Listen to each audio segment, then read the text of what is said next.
Plastic জারিকানে গাঁজা পাচারকালে জেএনসি কুমিল্লার হাতে আটক একজন।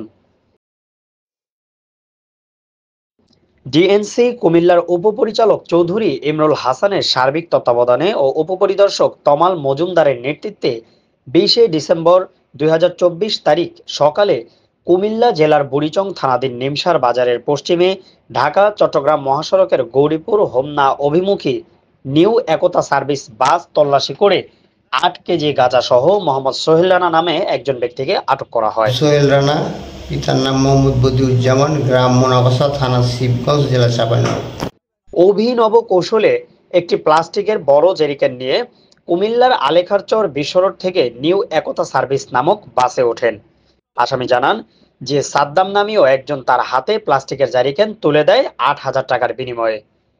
এটি ঢাকার গুলিস্তানে পৌঁছে দেওয়ার কথা বলেন, কিন্তু নির্দিষ্ট কোন ব্যক্তির কাছে পৌঁছে দিবে সে ব্যাপারে আসামি অবগত নয়।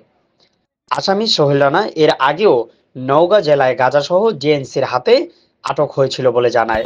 2022 সালে ধরা খেয়েছিলাম নওগাঁতে, এবার ধরা খেয়েছি এখানে। আটককৃত আসামি সোহেল রানা চাঁপাই নবাবগঞ্জ জেলার শিবগঞ্জ থানার মনাকোষা গ্রামের মোহাম্মদ বদিউজ্জামানের ছেলে।